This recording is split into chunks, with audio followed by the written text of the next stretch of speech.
I never fancied myself a vengeful man. I'd always believed in fairness, understanding, and the power of forgiveness. But that belief, much like the marriage I thought I had, came crashing down on a Saturday night at a swanky party hosted by one of my wife's colleagues. The evening had started. Innocently enough, Lydia and I had been married for 8 years. And while things hadn't been perfect lately, I still believed we were a team. We arrived at the party arm in arm, her silver cocktail dress shimmering under the golden light of the crystal chandelier. She laughed, flipping her auburn hair over her shoulder, drawing admiring glances from everyone we passed. She was radiant as always, and I felt a familiar twinge of pride that she was mine. At first, the party was a blur of small talk and clinking champagne glasses. Lydia introduced me to a few of her co-workers, one of whom was him, Mark, tall, broad-shouldered with the smug grin of a man who thinks the world owes him admiration. Lydia had mentioned him in passing, a new addition to her team. Smart, ambitious, and annoyingly charismatic. He seemed polite enough at first, though I noticed his eyes lingering on Lydia's neckline a bit too long. I brushed it off. Surely I was imagining things, but as the night wore on, the unease in my gut grew. Lydia and Mark kept finding themselves in conversation, their laughter floating above the din of the party like an intimate melody. I sipped my drink, forcing smiles through conversations I wasn't paying attention to, while my eyes kept darting back. To her, she seemed flattered by his attention. Her cheeks flushed. Not the kind of flush that came from champagne. I told myself to relax. Jealousy wasn't a good look. Lydia loved me. We had a life together, a history. No man, no matter how confident or charming, could break what we had. That illusion shattered when I saw it. I was heading back from the bar, a fresh drink in hand, when I noticed them standing near the balcony. Lydia was turned slightly away from me, her laughter ringing out. Mark's hand was resting on the small of her back, far lower than it had any right to be. And then, as if in slow motion, I saw his hand slip under the hem of her skirt. My blood turned to ice. She didn't slap him. She didn't push him away. She didn't do anything. Instead, she tilted her head, biting her lip in a way I knew too well. My drink nearly slipped from my hand. For a moment, I froze, my mind reeling. Was this real? Did I misunderstand? But no, there was no mistaking the look in her eyes or the smirk on his face. Fury burned through me like wildfire, and my hands trembled as I fought the urge to march over and break every bone in his smug, arrogant face. But I didn't. Instead, I turned and walked away, leaving the party without a word, plotting the reckoning. The next few days were a blur of find normally. I needed to keep my emotions in check, needed time to think. Lydia acted as though nothing had happened.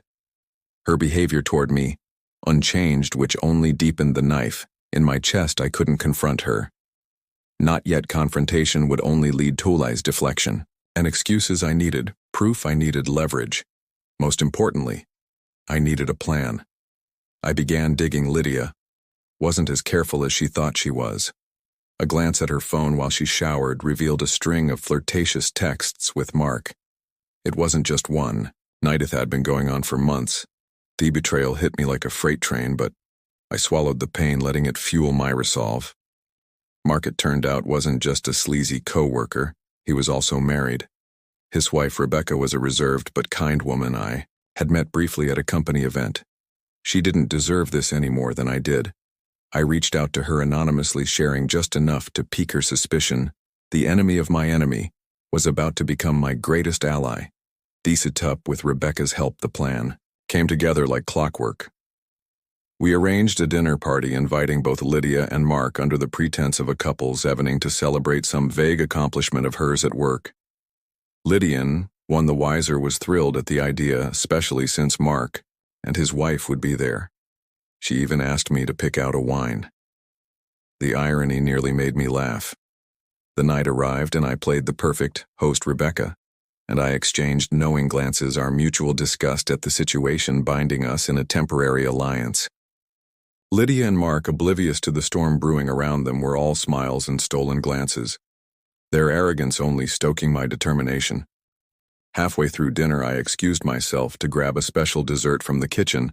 That was the cue. Rebecca followed, Me a few moments later while Lydia and Mark remained at the table, likely basking in their delusions of secrecy. What they didn't know was that the dining room was wired cameras, microphones. Every whisper, every lingering touch, they were all being captured in crystal clear detail. Rebecca had suggested the idea and I'd installed everything myself, my hands steady, despite the rage bubbling beneath the surface. As we returned to the table, I made a show of raising my glass, proposing a toast to trust and transparency.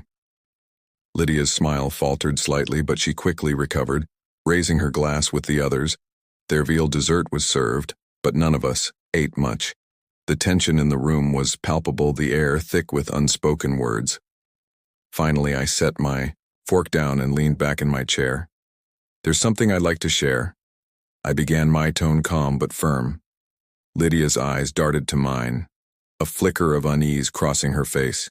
I picked up a remote from the table and pressed a button. The television mounted on the wall flickered to life, displaying a paused video.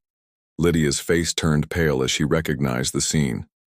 The party, the balcony, her and Mark's indiscretion frozen in time. "What is this?" she stammered, her voice barely a whisper. "Evidence," I said simply. I pressed play. The room fell silent as the video played, every damning detail laid bare. Rebecca's face hardened, her eyes locked on Mark, who had gone ashen, his bravado crumbling in an instant. Lydia turned to me, tears welling in her eyes, but I held up a hand, stopping her before she could speak. "I don't want to hear your excuses," I said coldly. "This isn't about salvaging anything.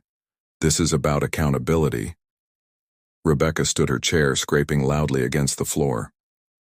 "Mark," she said, her voice trembling with controlled fury, "you will be hearing from me, lawyer, and don't even think about coming home tonight." Mark opened his mouth to protest, but she cut him off with a glare that could have melted steel. He slumped in his chair, defeated. As for Lydia, she sobbed, begging for forgiveness, promising it meant nothing, that it was a mistake. But her words were hollow, her tears falling on deaf ears. "This isn't just about you and me," I said, my voice steady. "It's about respect for our marriage, for yourself, and you threw it all away for what, a cheap thrill?" I stood looking down at her. "One last time, I'll be filing for divorce. First thing tomorrow. The papers are already prepared, and don't think you're walking away with anything more than what you brought into this marriage. I've been careful, very careful." Lydia's sobs grew louder, but I felt nothing. The love I once had for her had been replaced by a cold, impenetrable wall. The aftermath, the fallout, was swift and brutal. Mark's wife followed through on her promise, filing for divorce and exposing his behavior to their social and professional circles. He was forced to resign from his position. His reputation in tatters. Lydia tried to reach out in the weeks that followed, but I blocked her number, her emails, her pleas for a second chance. I wasn't interested in reconciliation. My focus was on rebuilding my life, free from the toxic weight of betrayal. I moved to a new city, started a new job, and found solace in the clarity that comes with letting go. The experience had been painful, yes, but it had also been liberating. I was no longer shackled by doubt or misplaced loyalty. Revenge may not undo the past, but it can certainly even the scales. And in this case, justice had been served.